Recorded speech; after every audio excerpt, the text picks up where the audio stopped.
Coming up next on The Health Hustle. Just don't give up. I think there were so many opportunities where I could have just gave up and took the easy road. And I think with entrepreneurship, there's going to be so many challenges and there's going to be so many easy opportunities for you to just quit and give up.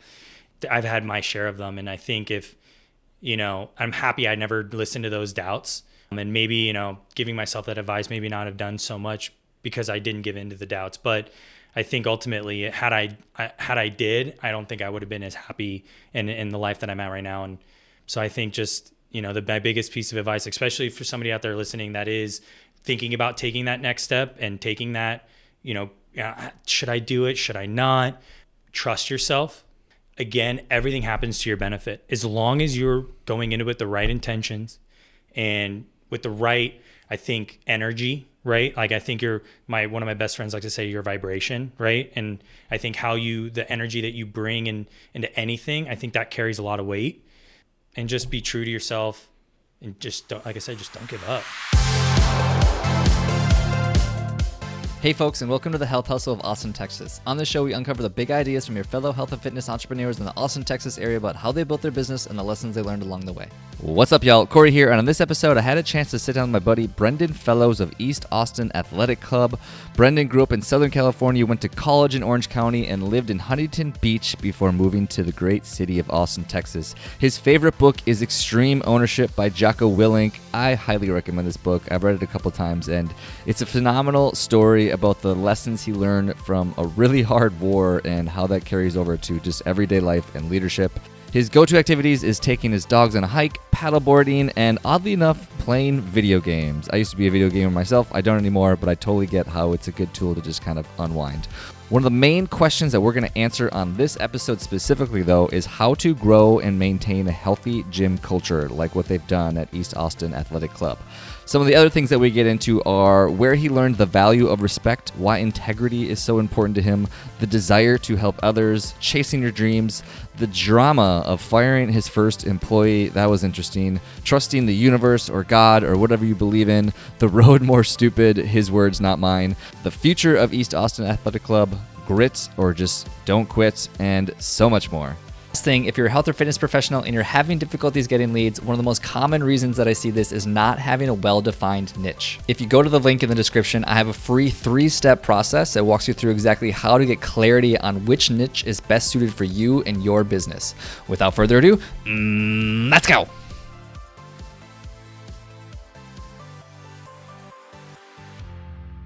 I did some stand-up comedy, actually. Really? Yeah, a short stint of it. It only because I was trying to do things that were very uncomfortable for me. Yeah. And that ranks super freaking high. Is like, it's probably one of the most uncomfortable things I've ever done. There's nothing more painful. Well, there are, but there's very few things more painful than bombing on stage. Yeah. And this was right during like COVID, and I don't know if you followed, I don't follow the news, but it was during like the George Floyd stuff that was going on back in Minnesota where I'm from. Mm-hmm. And so I had a few of those like jokes that were like in that realm of the George Floyd thing that was going on. Ooh, that must have been tough. Oh, dude. Because like that's so much of comedy is like comedy is you walk the line of what's inappropriate and what's like funny. And I walked the line, and I might have been on the wrong side at some points. You got to be like a world-class tiptoe dancer, to be able to like. I think Anthony Jeselnik does a really good job of that. And but anyways, I think if I were to do stand-up comedy, I think I'd be I that's what I find funny. I find things that are a little outrageous, that are a little out of pocket, if you will, and I think that's what makes comedy because it is saying something that's like completely outrageous that you would never say and you would never mean it, but like when you say it, you're almost like, ooh. Like, and then like the old lady clutching her pearls, like, oh, I can't believe you'd say that. I think nowadays, especially nowadays, I think that's what's really funny. But well, that's what's interesting about comedy in general now is because like people will pull up old stuff, and they're like, well, this like went over the line. It was like, but at the time, 2006, right? At the time, it doesn't matter, which is what is so cool of what Joe Rogan's done with the Mothership, the new club. Mm-hmm. Have you been there yet? I haven't. Me and my fiance's brother are trying to get tickets. It is all the way booked out and through September. Damn. I mean, and we're like, and as a comedian will come up, you have like maybe 15, 20 minutes before everything gets booked out. And so once we can finally go, it's I mean, I went to the Comedy Store, actually. This was like 2014, 2013. And we just went on a Tuesday. And this is before I knew of the Joe Rogan era and like, you know, what the Comedy Store means to LA. But we went there on a Tuesday night, and it was this was when Chris D'Elia was doing his drunk girls bit, you know, like, oh my God, you know, like, is this your crocodile? Yeah. That one. So he was doing that bit at the time. Joe Ross was there. And David Tell.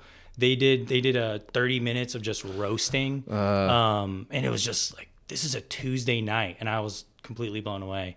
I didn't appreciate it for what it was, but now looking back and I'm like, oh my God, I was there during the heyday, kind of unbeknownst to me that this was the peak of comedy, and I was just oblivious to it. But now it's a good memory now, kind of looking back on it. Well, that's what I was going to say about the Joe Rogan's new club, is that because they don't allow any devices and they make you lock your phone up and all that stuff like that. And I didn't realize it. I realize it now, but I didn't realize it at the time. Is like what they've done is they've created a safe space for comedians to actually do what comedians do best.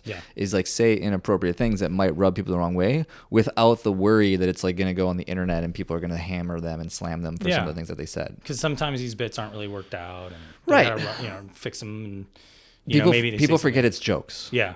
They take it personally. Right. Especially when it's on the internet. People are and I get that. I guess if it's on the internet, you forget that it's comedy, that it's a joke, that we're making fun of something. So like that's why they don't allow any recording in it, which I love. Yeah. And I think it's great for comedy. There was a couple. I mean, I listen to it all the time. We could go on about it, but I hear comedians talking about how, like, I think Louis C.K. had a bit that he did. It was right after the shooting that was happened in Florida. Do you remember that? Mm-hmm. And he did a joke about, just because the joke was like something like, just because you used a fat kid as a body shield or whatever, like, doesn't mean you're a hero, whatever. Right? I'm obviously butchering the joke. I'm not doing a job justice, but somebody filmed that. This happened like 2 days after the shooting. Somebody filmed it, put it on the internet, and he's like, well, I was just working that out. I wasn't done with it yet. And I think, by having that safe space for them, maybe you're going to get a more polished product, something a little bit funnier. But, I don't know. Sometimes I think these changes can be good. Like, changing our thought process can be a good thing, but sometimes you can't take it a little too far. Totally. Oh, for sure. There's always boundaries.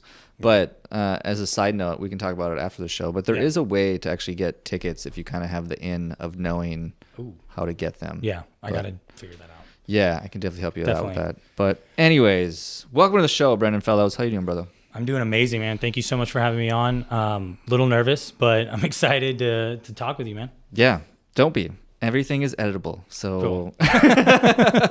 But where I want to start with you is growing up in California as a explorer with the police department. Yeah. Can we talk about like how that experience shaped you a little bit? Yeah. So I wanted to be a police officer my whole life growing up, and one of my football coaches at the time was the captain at Manhattan Beach Police Department, and they like to say there that you carry a hairdryer and not a gun. There's not much to do. I'm not kidding. One time when we got a 911 call because the neighbor's wind chimes were too loud. Oh my gosh! So we had to ask the neighbor to take their wind chimes down. Yeah, so that was kind of like the crime that we had. So it wasn't like a super intense like LAPD explorers would be, but definitely the kind of the values that they instill in you. That's what really helped me carried me into my adult life. Just the kind of showing the respect to elders and yes ma'am, no sir. I think just kind of carrying yourself in that professional way has helped me garner a lot of respect from people in positions above me, because I've always treated everybody with respect. And now when I'm running my own business, I carry that. I treat my employees with respect. I treat the members, everybody that walks through that door, everybody's the same to me. Everybody gets the same level of respect. And that was one of the big values that they really instill in you is integrity, is respect. And like, what one of my police, the sergeant, he oversaw the whole entire department. His name was Sergeant Tobias. He's like, character is what you do when you think nobody's watching, right? For sure. If are you just going to hold your hand over that fire, or are you going to move it, right? And so kind of that was a big thing for us was what do you do when think no one's watching you, and how are you going to carry yourself, right? Like, are you going to continue to be that same person even if the chief is watching you, or if nobody's watching? Are you that same person? Are you going to carry yourself that same way? And that's been one of I guess I would say the key to my success, because I don't have a lot of those credentials of like, all these degrees and things like that. I've had to kind of rely on street smarts and just ultimately being a people person and talking to people and understanding relationships and being respectful and conducting myself essentially how I would want other people to treat me is another big part of it. One of my favorite words of all time is just integrity. I feel like that's so much of what you're talking about is it's teaching you a degree of integrity. I'm going to give you the dumbest example of how this literally just showed up in my life yesterday. I was running super behind on some of my podcast interviews. I hadn't eaten all day. It was probably like 2 p.m. at this point. And I have a roommate at this current moment. I won't at the end of the month, but he has like he had these bananas on the counter, and I wanted to just like take one banana because I'm like dying. I wanted to crush a protein shake, but I didn't because like I knew he wouldn't even notice either. Yeah. But I didn't because like I would know. Yeah. And I wasn't okay with that. Yep. Is like I didn't want to just like do it even though I knew I could get away with it from that exact reason of just like I would have had to walk around with that guilt. I mean, that's so funny you say that. Today, before I was here, I worked out. We sell protein shakes and energy drinks at our gym. I buy them with the money I make from the club, right? Yeah. I use that money to buy them at wholesale costs, and then we sell them back at the club. Well, I could easily just take one out of the fridge and no one would say anything. No one would go, Brendon, you need to pay for that. Right. But I want it. But like I'm paying for it because it's just like that same thing. Like I could take it, but that's stealing from me. I'm stealing from my business. And then I'm setting the example. Totally. Right. And everybody, an employee sees that. And then they go, oh, Brendon did it. It must not be that big of a deal. But today, no one was at the gym. I was by myself. And I wrote my name down on that clipboard and signed out a protein shake and an energy drink because, I don't know, it's just, I could have taken it. But to your point, it's like I would know. And yeah, that's a big part of it. I think when you start to let those little things slip, right? I think then it becomes easier to make those justifications in other places in your life. And another adage from sports is like you practice how you play, right? And when I think practice is doing that thing when no one's watching, right? And how you conduct yourself when no one's watching. So if I'm practicing putting my name down on that piece of paper and signing my name out, and my teams and everyone, my coaches and my staff see that, then that just bleeds into their mentality. And they're like, okay, well, Brendon cares. I'm going to write it down. And then maybe that thought carries with them to, you're at the grocery store and you see a cart that's out and you push it back because you're on your way and you could easily do it. Totally. And then maybe that manifests into you're at a stop sign and you see somebody holding up a sign, look, I'm hungry, and they have a kid with them, and maybe that thought process of, maybe that kindness because I should, and maybe I should this time. Yeah. Right? You hit on a really important aspect of that slippery slope goes both directions, right? Yeah. I think the slippery slope could go into the less ideal, less integrity direction, but it can also go in the opposite direction of like doing one act of kindness or doing one act of goodness and how that continues to compound in that direction and how that shows up in your life. I have two kind of questions about the police thing. Is like, one, what was it about wanting to be a police officer? I'm kind of interested in that because you could have been a firefighter. You could have been anything. So I'm curious about that. And also two is like some of those lessons of like early integrity. If I had to guess, I don't want to put words in your mouth, but I'm sure some of it probably came from your father, but maybe where does some of that stuff show up?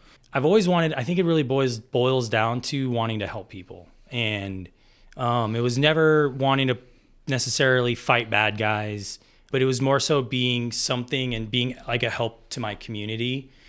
And it sounds weird, but one time when this is back when I was still in elementary school, and my sister was in middle school, so she started earlier than me. And my dad took my sister to school and then came and got me. And in that time when he left to drop my sister off, I was like, you're abandoning me.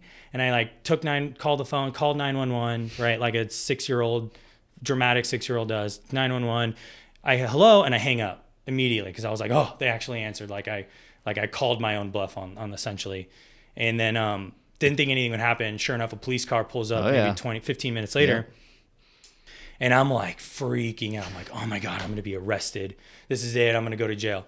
And the man was I don't remember his name, but I just remember him being so kind and being so nice and being just like, hey, I have a son of my own and he's done this before and don't worry, he's like, don't let it happen again kind of thing. But was just very kind. I was expecting this like chest being yelled at, being, having this lecture of like, how dare you, and wasting my time. But it was like, I'm happy to know you're okay, but this is what happens when you call 911. And he gave me like a little sticker and he just went. Oh my gosh. And it was just like a very positive experience. And I just wanted to be a part of that. I wanted to have some kind of impact on my community, and then to kind of dig into the integrity. And I learned a hard lesson in that I wanted to be a police officer. And the reason I'm not now is because I learned the hard way of what lying can do and not being truthful, because I was scared of the truth. I was scared of being honest with myself because I was ashamed of that. And rather than meeting it head on and being like, hey, this is my fault, this is what I did wrong, and then owning it, I lied about it and I tried to hide it. And to be totally frank, it was like I was smoking weed when I was like 14, 15. I knew you were going to say that because I went to a college where a ton of my roommates were law enforcement degree people. And like, that was a big thing, was like when it came up to like, they were going to ask them, have you ever done drugs or anything like that? They would all be like, should I lie? Do I tell the truth? Like, what do I do? So I totally know what you're talking about. And you know, the crappiest part about it is that I got the advice from my parents, but they don't know. They're hippies from the 70s. So they're like, you don't tell them that. They're going to, you know, my parents are kind of not necessarily, they're not necessarily anti-establishment. Back when they were 20, you know, in the 70s they were. And they're like, just don't trust them, right? Be careful. Like, I wouldn't, you know, if you really want this, don't. So I took that advice and got through the Explorers. Everything was fine. And then, you know, lied about it. Just didn't really lie, just omitted it. Didn't tell them.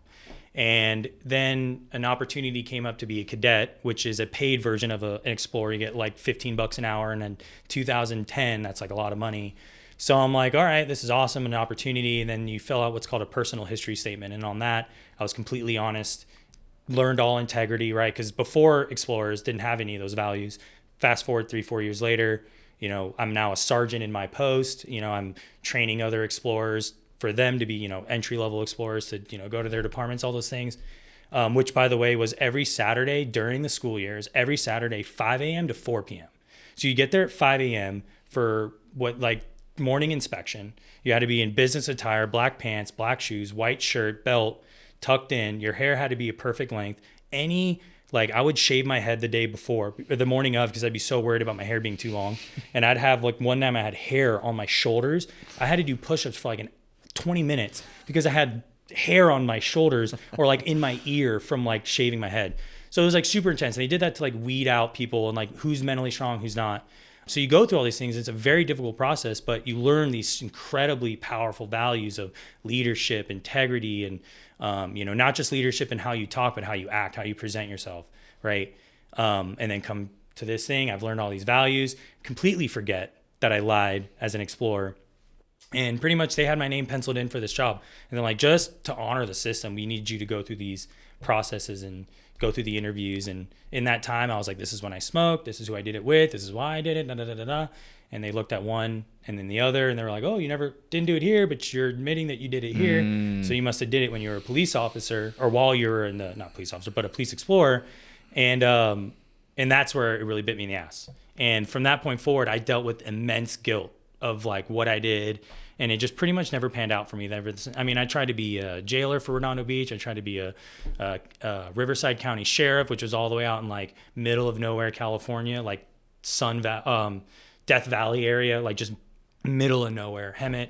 And I was like, that's not for me. Like, this isn't what I want to do. So that's when I kind of went back into college to figure out my path. But I mean, it was one of the best things that happened to me because it was just a stop along the way of this, like, journey, this really long marathon of life. It was just one of those necessary steps to instill some, like, strong foundation to help me, like, where I'm at today. You know? What an incredible lesson to learn early on is just the value of integrity, man. Like, yeah. I think it takes people a long time to learn a lot of that stuff. I know I definitely didn't have a lot of that at earlier ages in my life. So, like, what a huge blessing to get from that. And just as a side note, too, from this conversation, it's so funny for me because, like I was saying, I remember my roommates when they graduated college and they were trying to become cops. At the time, it was insanely competitive to be able to become an officer. So, like, so hard. Yeah. And so, like, any sort of minor dent in your resume, or if they like interviewed somebody else that you know of, like, a reference, and they said anything that was out of line with what maybe something you said, like, you weren't getting hired. Automatic. Yeah. Yeah. You weren't getting hired, which is hilarious when you look at it now today. And I feel like they're probably, like, begging. Scrounging. Begging for people. Yeah. Which is just, like, good context for life in general of, like, if you feel like you're scrounging for something, it's like, well, in a couple of years, are you still going to be scrounging for that thing? Probably not.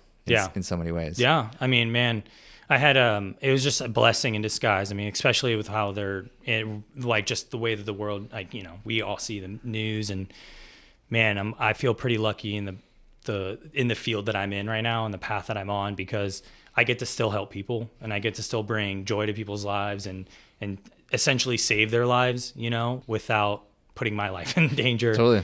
But yeah. So speaking of that, I want to get into some of the experiences of just your parents having an event planning business. Yeah. So is that something that you feel like has shown up in your life? And like, what are maybe some of the lessons you learned from just like growing up with two parents that were running their own business? Just what it takes to get your dream off the ground, I think is a big part of it. You know, if it wasn't, you know, fortunately my father was a huge part of my life. I mean, he was my football coach. Taught me to throw a football, taught me to throw a baseball. He never missed a game, you know, football, high school football, track and field meets. I mean, he was there. My dad was super involved. My mom was she was more the ones and zeros numbers person. You know, she did the financials. My dad kind of was the idea guy. But, you know, and then as we got older, my mom, she was also very involved. And, you know, so it was just like seeing how they still prioritize their family while still being able to run a business. And, you know, it showed me like it's possible to do both, but like that drive, that fierceness to constantly get, you know, there was time, 2008 was super tough for my family, like very challenging. That recession, that '08 recession, people were just not getting married. Right. And businesses weren't having big parties. And that was kind of my parents' bread and butter, you know, Northrop Grumman and their employee dinners and employee lunches and all that kind of stuff. And when that stopped, that was, and I'm sure COVID was another one, but it was just a big change. And, you know, rather than giving up and selling the business, they put their heads down and continued to grind. And there was some really, really tight months. But, you know, they pushed through. And then as entrepreneurs, we're all going to experience that. You know, we're going to experience those tight moments, but sticking kind of focus on your North Star and kind of the why behind it, I think helped them understand, like, to push through those harder moments, harder times. Two questions from that. One, was you and your sister pretty involved in all in some of the event planning piece of it? And two, is event planning more or less like a hospitality business? Is it more of like just being a people person and just like really wanting to please people? So yes, we were both involved heavily. As kids, we were like, I mean, I can remember serving tables, like not necessarily serving tables, but it was like bringing out food. So like, you know, they'd plate the food and we'd bring it out and put it at the table or whatever. And we'd get tips, you know, that would be our money. We'd get like, you know, $80 in tips, and I'd go right to Best GameStop or whatever, and, you know, and buy like the next video game or whatever it was. But yeah, we were involved. And then now my sister, she's killing it. I mean, she's really a phenomenal entrepreneur. I mean, you talk about somebody that burns the midnight oil. She's there 12, 14 hours a day. She lives, breathes, and eats weddings and events. I mean, she's a wedding connoisseur. She's done over $1 million in sales alone in weddings, you know, and she's like every weekend it's something, which you would be like, oh, Brendon, you're getting married. Your sister's a wedding planner and event. But she's so busy getting my sister to plan my weddings, impossible. And I love her to death. So she's like, I know, I'll get one of my friends to do it. And so we're like, all right. And then I think Ashley's mom is now settling on it. But anyways, besides the point, yeah, my sister's killing it. She was more so involved in that. And now she's really taken over the business. My dad's 70, my dad's 75 and my mom's 68. So they're done. No longer really. My mom kind of cuts payroll checks. My dad just hangs out at the house and goes to Rotary meetings for, you know, UCLA Bruin stuff. And my sister she's the one that's kind of spearheading the business now. And it's kind of crazy how, I mean, I guess it just runs in the family, right? It's part of the blood. You know, once you see that entrepreneurial, like, you know, how the freedom that my parents had to really do whatever they wanted, right? The decision was theirs. It was ultimately their decision. And that freedom is something that I was like, man, I got to have that. Like, so thinking corporate, like a corporate job I never really thought like now that I'm out of the police thing, I was like, okay, what do I want to do? Corporate just doesn't sound fun. So I've always been like, okay, how can I be my own boss? You know? Do you know what motivates you on that point exactly? Is it the freedom? Is it the autonomy? Do you have like something pushing you? Like, what is it that motivates you? I just want the freedom. I want to be able to be my own boss. And I think I was getting my hair cut one time by this guy named Damien, who's over on South Congress now, as a short hair company. And he was talking to me and he said something. This is like, so I was at Orange Theory. I had left Orange Theory to be at Heat Boot Camp, which is another local Austin company. I was there. I was like running camps there. I was personal training. And this was kind of like the start of like really kind of finding my identity as a personal trainer and what I wanted. And he said something to me. He's like, man, I was sitting on this cruise ship. I had saved up all my money. And this is my barber telling me this. And he's like, I saved up all my money, me and my kid. I spent 6 months, saving up for this trip or however long it was. And I'm laying out on the pool deck and I look to my left and right and I see all these people, right? And all these really rich, white people around him. And he's like, I'm Hispanic. And I feel a little bit out of place. I'm looking at them and these people, they have these drink packages. And he's like, I'm thinking, I need to live within my means. I need to make sure I have enough money so that when I get back from this trip, I can pay my bills. And he's like, I want to be where I'm on a trip. And I look at my bank account, I'm like, man, I just got paid, where I don't have to work. And that autonomy of being able to essentially create your own hours and be able to say, like that residual income, that freedom that comes along with it. That's what motivated me to kind of start my own business and not necessarily start my own business, but get into the fitness space in the capacity that I'm in now at East Austin Athletic Club. So just that was a motivator. I was like, man, I'm tired of, and another point of it was, Orange, not to harp on this, but the studio corporate model, it's so focused on ones and zeros. There's no personality, there's no personal touch to it. And I got tired of that because I love the fitness space. I loved what I was doing to my community and how everybody was having these amazing workouts. And, we had these awesome, 50, 60 person member socials and everybody was really committed to each other. And then COVID hit and it was still super strong. And I was like, man, we're making all these right decisions. And then, as things get bigger and bigger and corporate happens, it's harder to make these more local decisions because everything is on the macro. And I was just tired of answering to somebody who I didn't think their ideas were that great, to be totally honest. And now that I'm the boss, I feel like the pressure's on to make the right decisions, but it's a learning process. And, I can relate in so many ways, man. It's a big reason that I got out of healthcare is that the setting that I was in, it was more or less exactly what you're talking about, that corporate aspect of it. And you're right, is that I got into it because I genuinely wanted to help people and serve and make a difference and help people improve their life. And then you get jammed into a system where it's all about how can we make more money this quarter? Yeah. And even the conversations that I remember we would have, I'd always like describe it as it looked like a shit covered lollipop because like they would pitch it to us as if somehow charging more units was also serving people at a higher level, was helping them get better faster. And it was like, no, you're just trying to make numbers. Like, I don't care how you pitch this to me. Like there's no hiding it. Like my bullshit meter is pretty high. And so that's exactly how I got out of it. It was like, I don't agree with the way that we're doing this. And that's the entire healthcare system. Yeah, man. But, especially fitness and especially it's a relationship based business. And, when you get, I hate to harp on Orange Theory, but that's just kind of my experience. And I think this isn't the same for all markets, but especially kind of here and where we're at, the way that they run the studios out here, it's about money, right? And they're not talking like when in my head coaches meetings and this, I don't know what they're doing now and it could be completely different. It's been a long time since I've been there, but the times that we were there, while we were there, we were focused on how can we get more members, not how can we keep the ones that we already have. And so when you're in the game of like, well, we need 100 new signups for this month, 100 new members in a month, especially at the gym that we're at now. The gym is sustainable. The gym's profitable the one that I'm in. And if my quota was 100 members a month, that's like we must have 80 people, 70 or 80 to 90 people leaving then to replace, right? That we need 100 because there's 90 leaving. And that was the case, because again, there was a lot of moving pieces. There was never the same person there. And we had a really good thing going. And so during the pandemic, kind of go on a tangent. I'm Mr. Tangent, by the way. So reel me back if you need me to. You're crushing. But during the pandemic, the way that they pay their coaches, and this is kind of why I left. So this is kind of the story of how I got to East Austin Athletic Club and like kind of my journey there. So pandemic happens. The way that they pay their coaches is a sliding scale. The more people, the more money, right? The more people in your class, the more money you get paid. In other regions, if somebody signs up and doesn't show, the coach still gets paid for their spot, right? Because the club charges a fee. You don't show up, $20 because you didn't show, right? That's your no-show fee.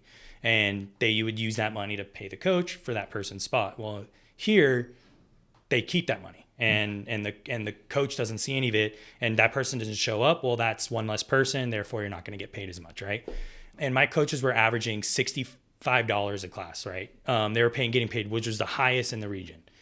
COVID hits. then because of social distancing, they have to cut down the size of spaces, right? So automatically now classes went from being able to host like 30 people down to like, I think it was 13, or it was like 26 people, and it went down to 13.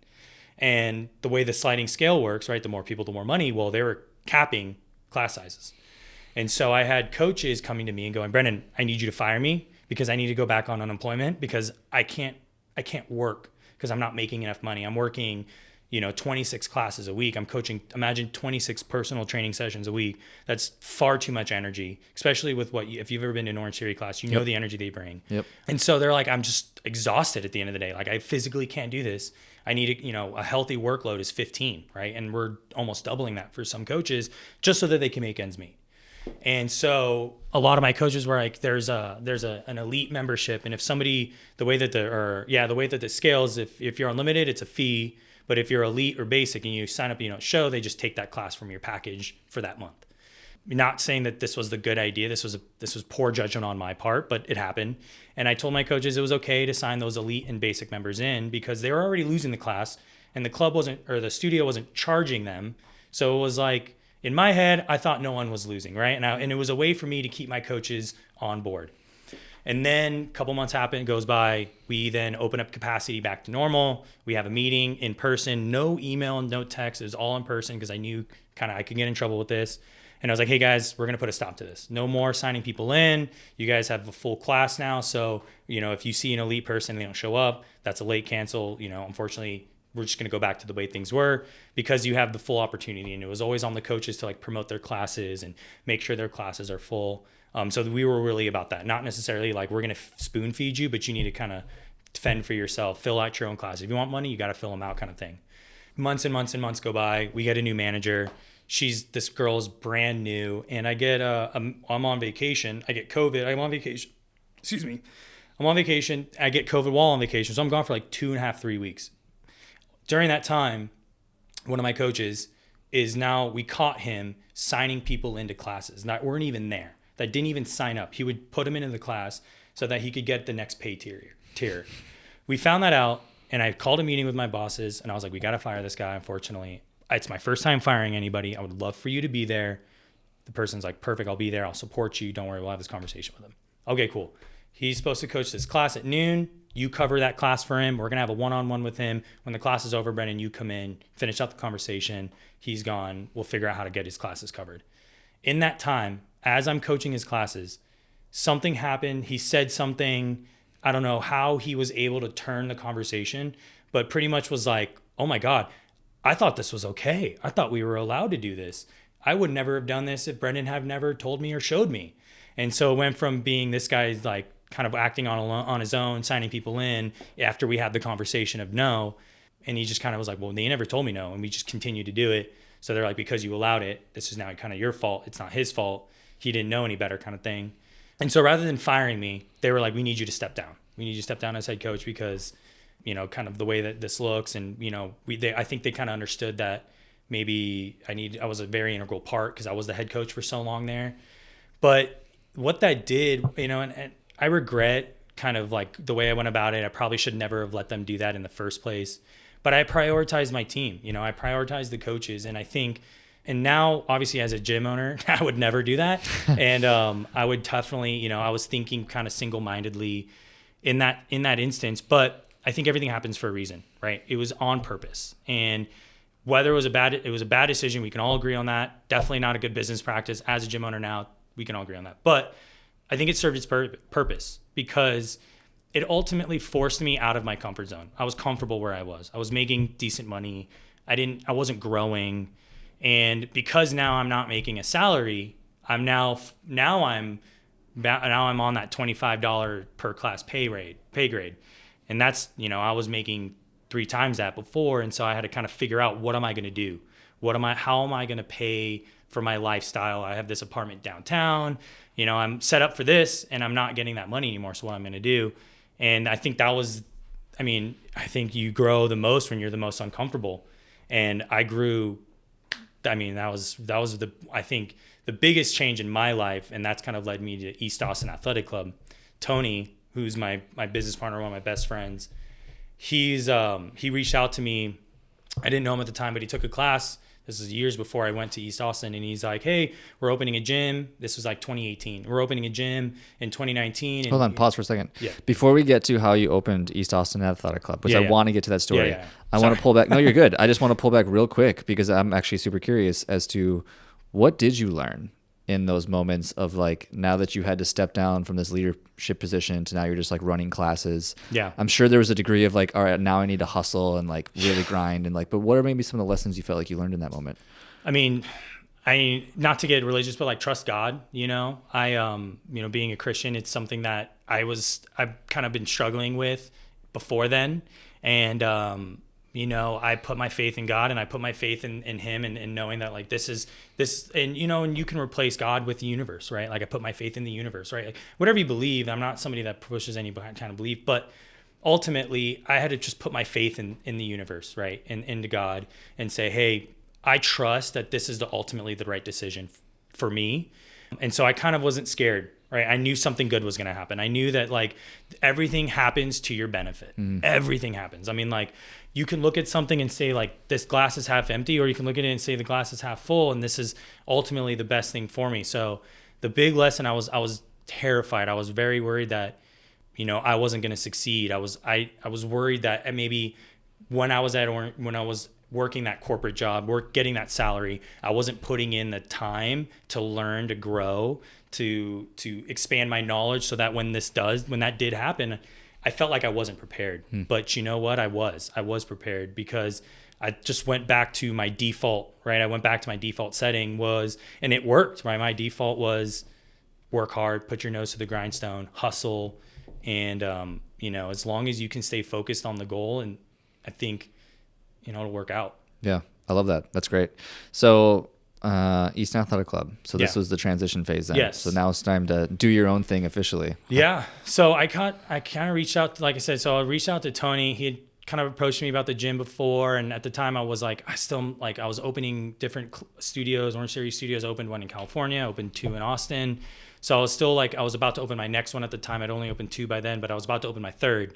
And I was like, I'm going to see this through, because I really want to start from start to finish. I want to see how that goes, because I've always been like, I've always wanted to own a gym. I've always like, ever since I started with Orange Theory, I've always wanted to be my own. At first it was I wanted to own my own Orange Theory, and then it turned into like, I just want to own my own gym in general. And was the original interest in fitness just purely because like you had a background in sports? Like, yeah. Okay. So I had a best friend that was a huge athlete. He kicked for Houston. He was a kicker for the University of Houston. He went to El Camino College and went out to Houston. And he was the one that really pushed me to go to the gym a lot with him.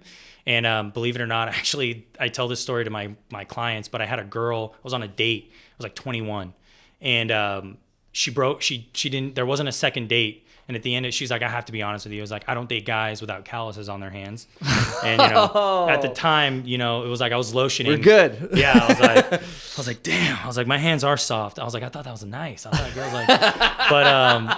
like, Okay, side note on that. Yeah. One of my pet peeves, my other pet peeve, is people who wear gloves at the gym. I'm not trying to slam anybody, but honestly, I'm not friends with anybody that wears gloves at the gym. Like their fingers poking through. Yeah. I will say, when in our gym, it's very, very cold. And I tell people, I'm like, get some glove to put between your hand and the barbell when it's 40 degrees outside, because those bars get frigid. That's different. I'm talking about like people who are like, oh, my hands are too, it hurts my hands. It's like, what? You have hands, use them. Like, what are you talking about? They need to be calloused. Right. If you keep using them, now it doesn't hurt anymore. Even right? girls, like callus up. Like, I don't care. Like, doesn't bother me one bit. Yeah, my fiance's a fitness trainer too. So she's very fit, very athletic, and she constantly worries about, oh my God, I got these calluses. I'm like, babe, don't worry about it. Yeah. It's comes with the territory. Totally. I couldn't care less. Yeah. No. It shows that you actually do something. That's cool. Like, I don't push yourself, get a little uncomfortable. Exactly. We like that. Anyways, I didn't mean to tangent you there. No. But yeah, it was, so anyways, when I got to, after I had reached out, after everything happened, I was like, okay, what am I going to do? I remember the email he sent me, and I was like, you know what, I should reach out to him, because I need a place to train. I have some people that are interested in working with me in a small group setting. So I reached out, and, I had a one-on-one conversation with him, and now one of my managers, her name is Megan, and she's like my fitness manager. She's amazing. I mean, just truly loves people, And, I credit a lot of the gym's success, to her, to Chris, to Tony, to this group that I have. But at the time, she was just a coach there. And I talked with Tony, and as I'm leaving, I go with Megan, and I'm like, hey, I didn't know her at the time. And I'm like, how do you like working here? And she's like, I love it. It's one of the best places I've ever been. I love this place. And I was like, all right. I left there, and I was like, man, that gives me just a really good feeling, and it really just made me feel wholesome. And so I reached out, and I was like, you know what, let's go forward with it. So I was just kind of running space for them to just host my own classes, train my own clients. I was paying rent. That's all I was doing. And one day I was sitting there waiting for a client to show up, and a couple of the business partners walked in, and she walked in with her husband and her kid, and she's walking around and just checking out the club. And I introduced myself, and I was like, hey, and she's like, oh yeah, I'm one of the owners of the gym. And I was like, oh, cool. I feel like I could help. My background's corporate fitness, and I'd love to sit down and share some ideas. And she's like, sure, why not? So she gives me her number, and I reached out to her. She set up a meeting with now my business partners, Dario and Jacqueline, and herself, her name is Laura. So we all sat down and we had a meeting, and it was like, I didn't really know what I was going into. I was like, I got some ideas, and I was like, and then she left, and I was like, what are those ideas? I need to think about those ideas right now. I need to figure it out before this meeting happens. And so I wrote out some things, and it's funny because I look back on it now, and those notes, almost every one of those notes we've hit. And it was a lot of just growth. And, one of it was hosting one event every month. And I think now we're up to 3. It's been a fun journey. They've been tremendous partners. Because these people, they're not in it to be billionaires. They're in it to they wanted to create a space and a community for people in East Austin. They were at a gym closed down. They were trying to figure out where are we going to bring all these people. We have this huge community, all this equipment. The person that was running it didn't do a very good job, so we're going to buy them out and let's figure out what we're going to do. And that's kind of what East Austin Athletic Club turned into. And it was a kind of a side project, right? They weren't really. There was 3 classes a day, not much going on. 1 in the morning, 1 in the afternoon, 1 at lunchtime, and then 1 in at 6 o'clock, I think it was. So it was just kind of a side hustle at that point. And I came in there and I looked at this and I was like, man, this is a blank canvas. There's so much potential to this gym. And yeah, it's been, I wish I could say this is the exact thing that we did that really is the catalyst of the success of the club. But, it's been so many things, it's so many little things that add up to one big, what feels like overnight success. What would you guess are some of those things? What are some of the pillars of that? And for the record, it's a dope gym. Obviously, we connected because we did a community workout at your gym, and it's a friggin' awesome facility. I can see it'd be cold because it's massive. Huge, yeah. But if you were to pinpoint maybe just a couple of those pillars, what do you feel like they are? Well, we like to say that we're like I said in the beginning, it's a relationship-based business, and so we do a really good job of taking care of our staff and our coaches. I try to be as competitive as I can be with pay. We try to give them every opportunity to make extra money. And then we just genuinely care about them. We host meetings, and a lot of the meetings that we have is okay, now we've talked about me. What about you? How are you feeling? Right? And how are things going on at the club?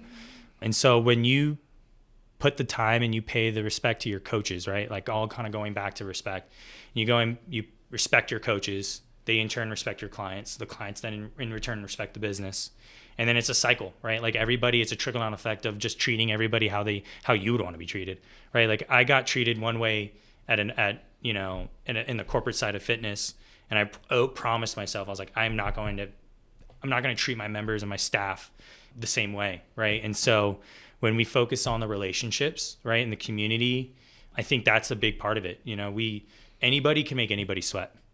A workout isn't all the time unique, right? You could have the greatest workout and you could be a really good coach, but at the end of the day, we're all doing squats, we're all doing bench press, we're all pushing things, we're all jumping, right?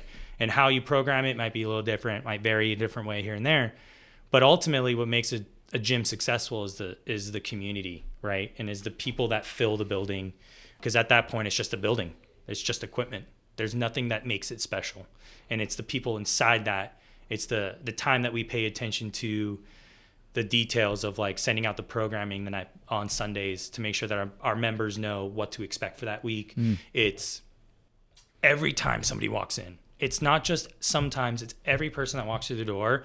It's like you just walked into a house party. Like, yo, what's going on? High fives. How are you doing? How are the kids? How was the thing? How was work? You just went on a trip. How was that trip? It's not just, hey, welcome. All right, cool. 5:30, you're checked in. All right, cool. Have fun. Your coach is going to be so-and-so.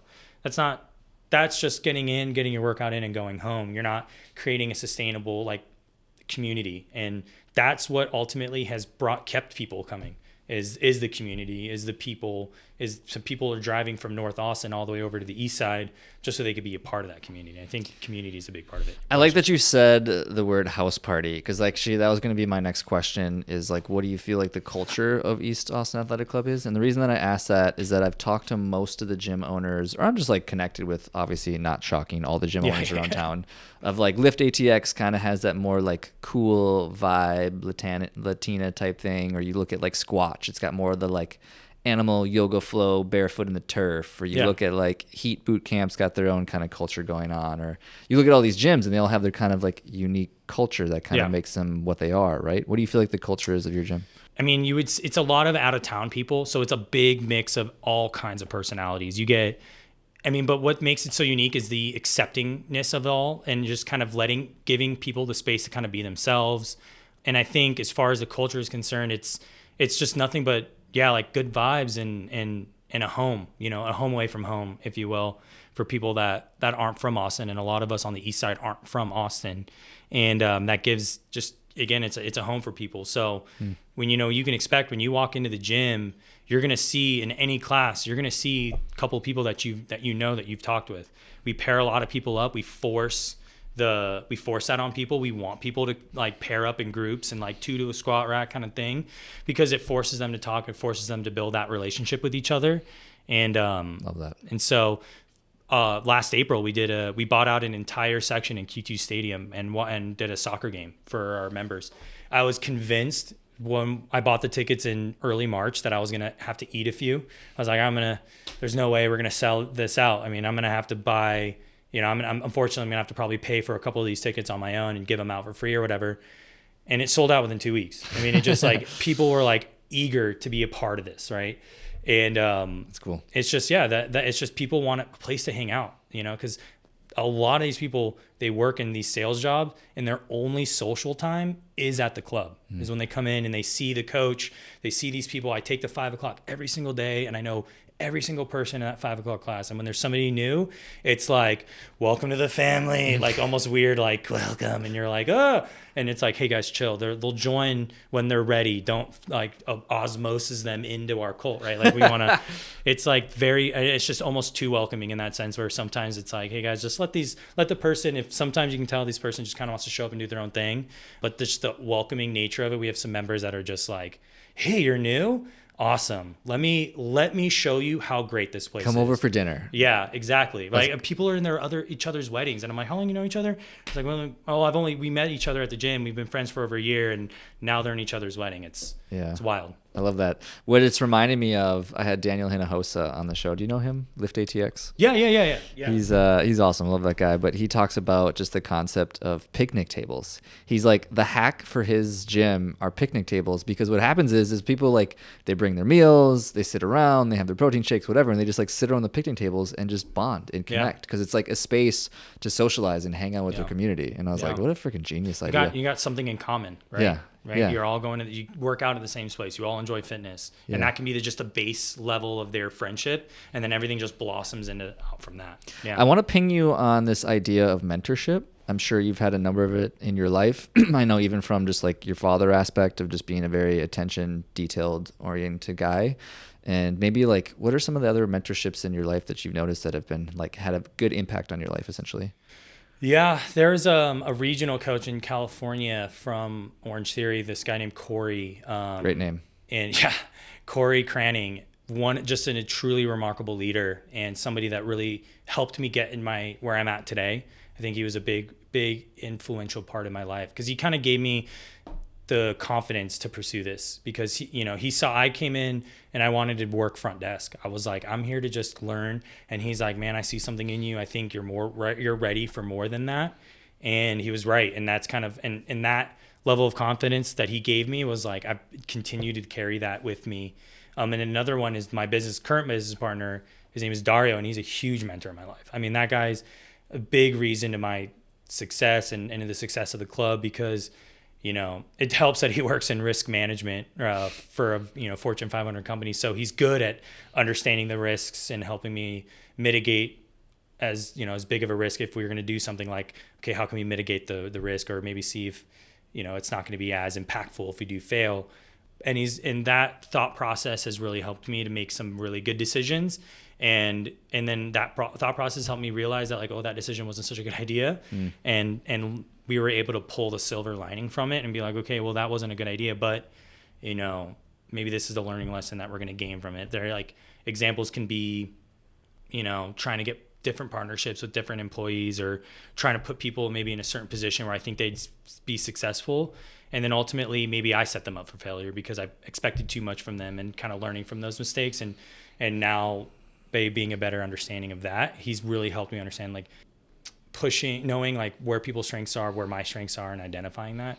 So this is sometimes a challenging question, so I'll give you a second to think about it. But what do you feel like is maybe the most expensive mistake you've made with your business? And this could be monetarily or emotionally. And I mean, just like when I'm thinking about my own business as well, I think the one that I've made, just to like give you a second to think here, is that basically saying yes to too many things. Yeah. I have a tendency to kind of want to help and serve people, and I feel like I generally can in most cases, but it oftentimes doesn't serve both people the best by saying yes to a lot of things. I'd be curious as to you if you have any examples of that. Yeah, definitely. I've definitely taken the road, not like the road more stupid, you know, more times than I care. But I would say that, you know, the one that sticks out in my mind is, for the business side, we're I would say probably probably the decision of, you know, allowing my coaches to sign people in, and that was a very dumb decision. Like, that cost me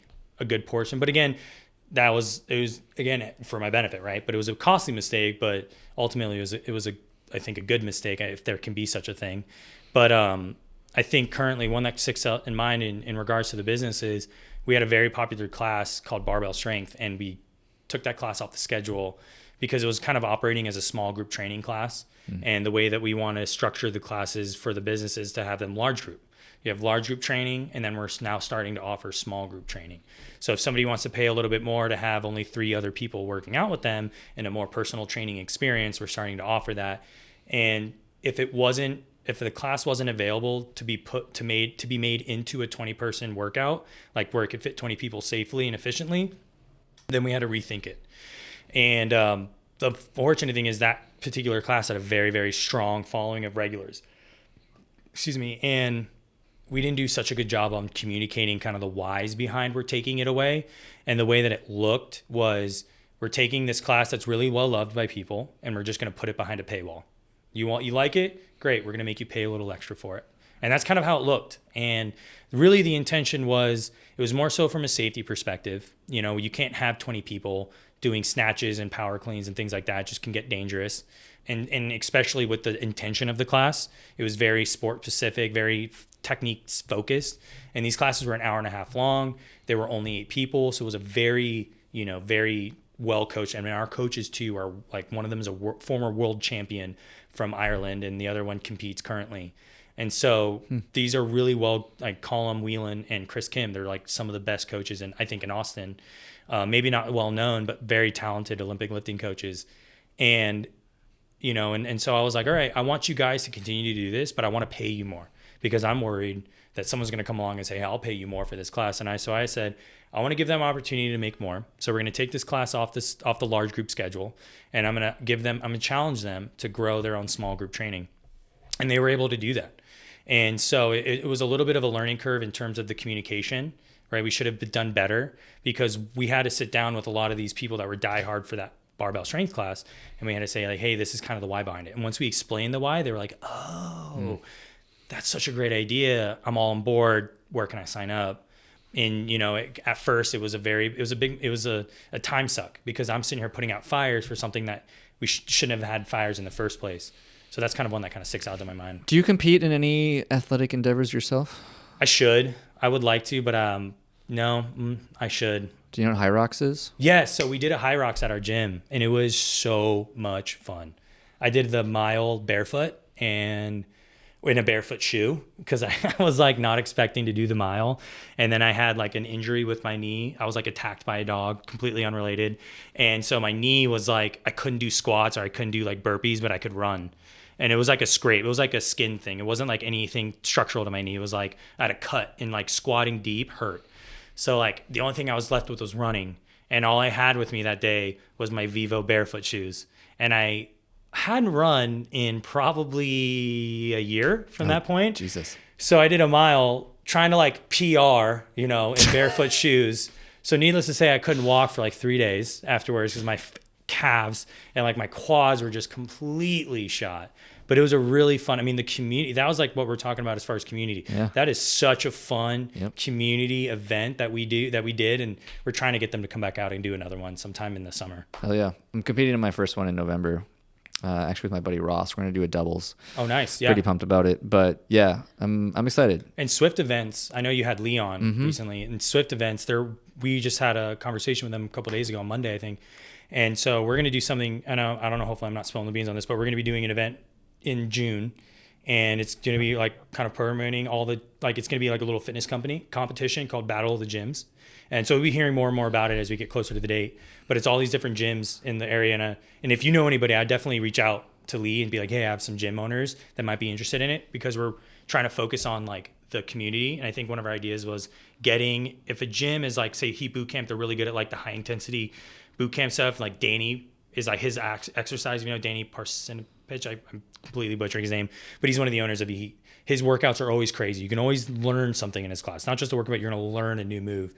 I think and so what we do is we take what that gym is really, really good at, and then you make a station out of it. And then we're going to create a competition. Each gym is going to represent themselves. Like, we're a strength and conditioning gym. So our idea is to do 185, how many deadlifts can you do in a minute? And for guys, and then like 125 for girls, how many deadlifts can you do? And it's like, everybody on your team gets a minute, and how many deadlifts you get is like summarize that number. So these ideas, these kind of fitness competitions. So we're trying to work out one here in Austin, and then the idea is to do another Austin Fittest and try to bring that back.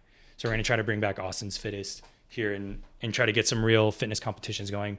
Kind of work with On that and all these local companies, and try to get some real competitions that are just. We have High Rocks and stuff, which is great.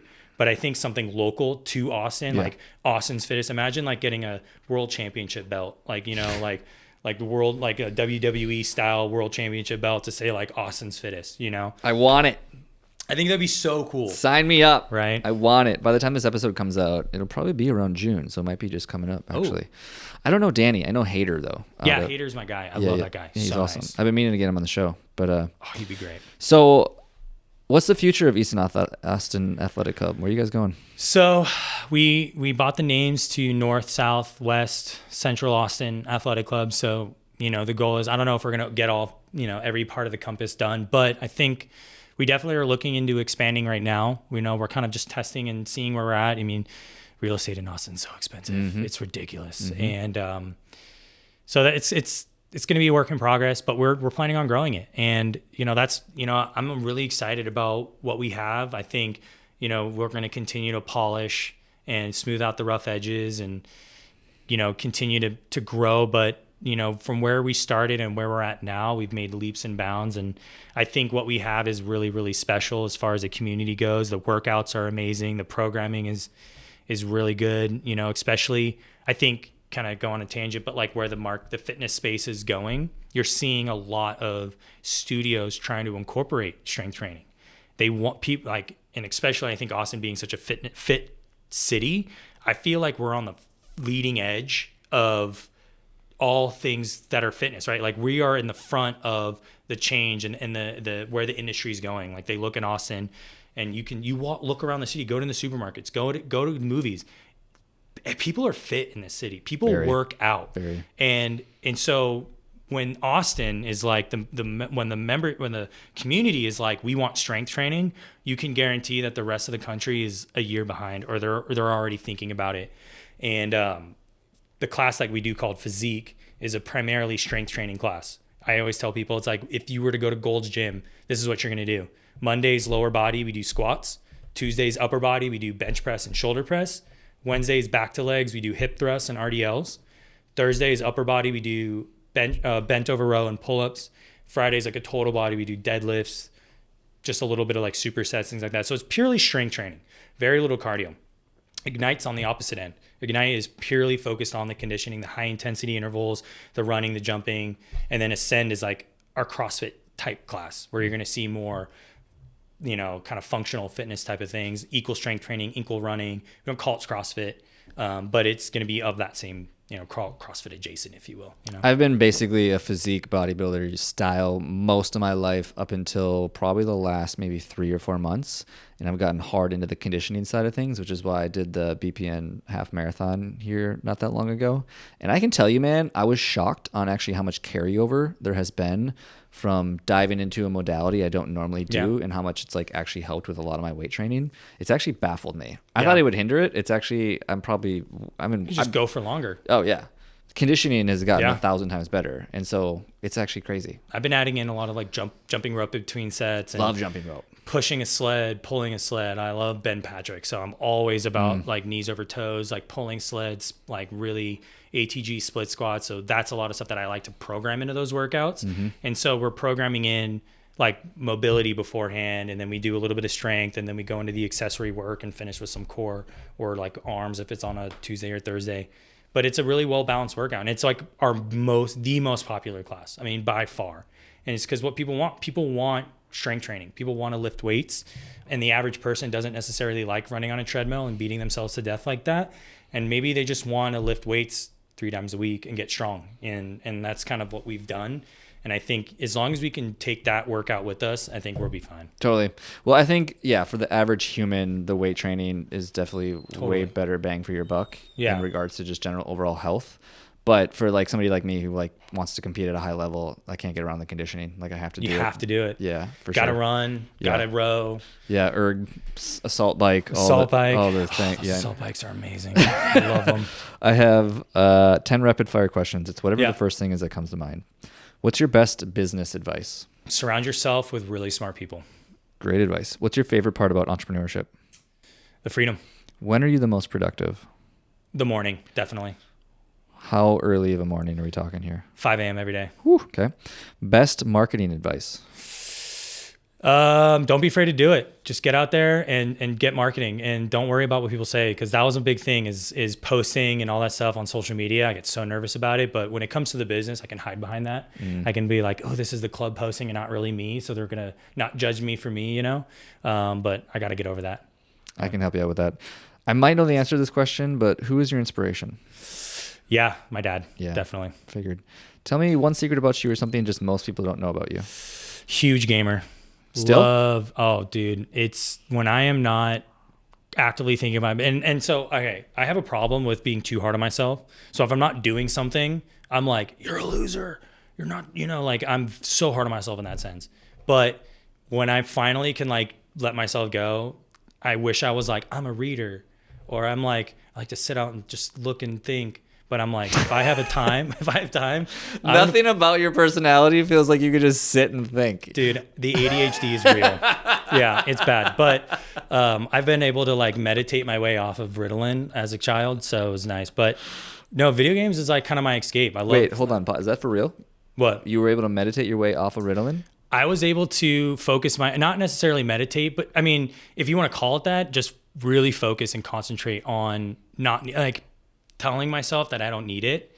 And then as I've gotten older, to really concentrate, I have to 10, 15 minutes. Otherwise, if I'm not, I am 100% in every direction. You seem pretty dialed in. I mean, yeah, you have a lot of energy, but you seem pretty dialed in. I was, believe it or not, people are always shocked by this. I'm actually sort of shocked by this. I was actually prescribed Ritalin as a kid as well. I think they do that. I think they just did that to everybody, which was the worst thing ever. I decided not to take it. I hated the way it made me feel. But dude, my parents tried everything. I was bad, and I tried everything. Anyways, go on with your questions. When were you the happiest?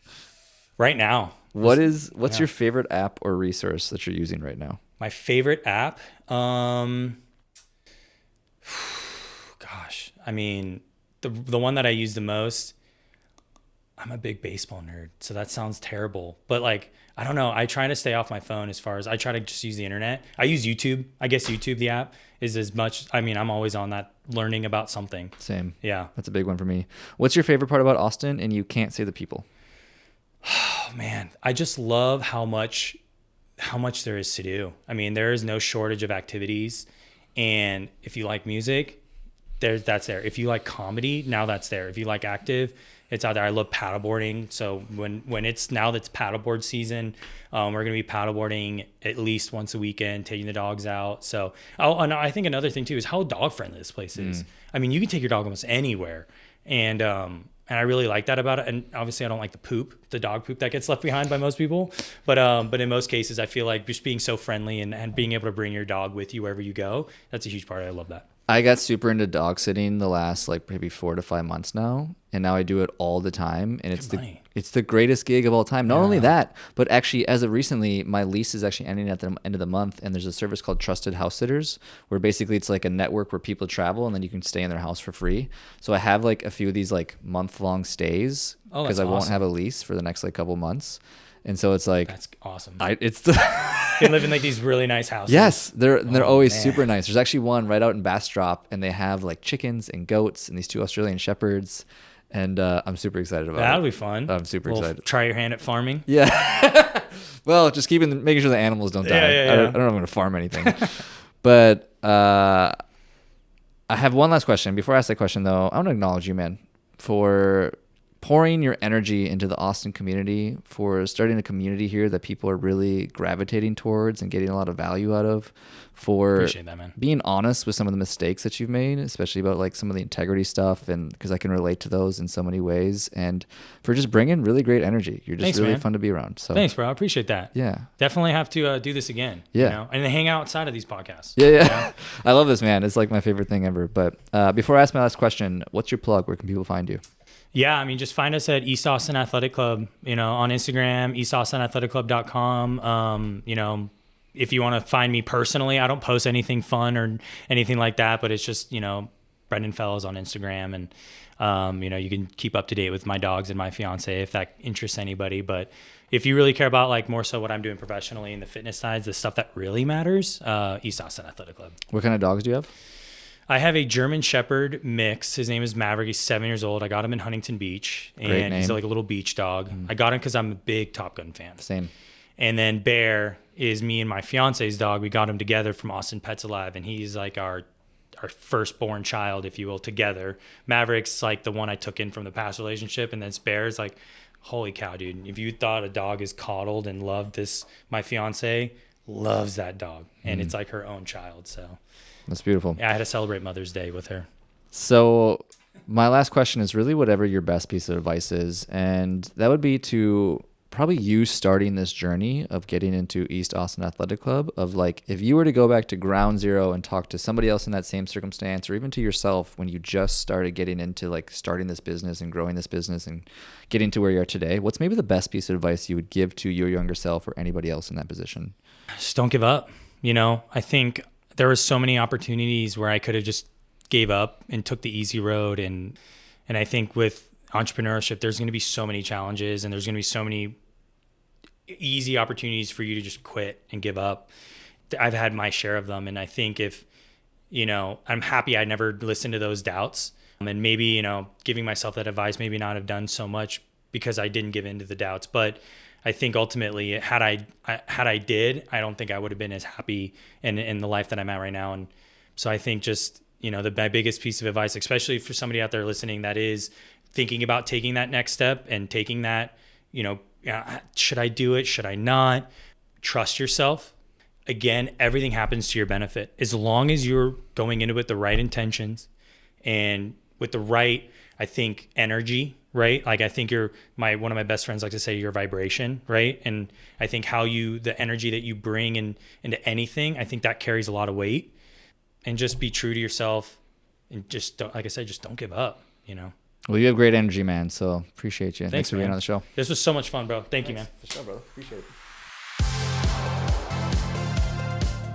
Hey friend, thanks for listening to the show. And if you have any feedback for me about the show or any other guests that you'd want to see in the show, definitely shoot me a message. I love engaging with my audience and figuring out how I can provide the best value possible to the people listening to this show. Before you go, I only have one ask of you, and that would be to check out my 3 Tips Tuesday newsletter. It's 3 marketing tips every Tuesday specifically for the health and fitness entrepreneur to help them attract new leads. If you press the link in the description, it'll take you directly to the archive of all my previous newsletters, and you can decide for yourself if it's something for you. If you end up finding it helpful, you can just sign up for the newsletter and you'll get it in your inbox every Tuesday. Thanks again, and keep hustling, my friends.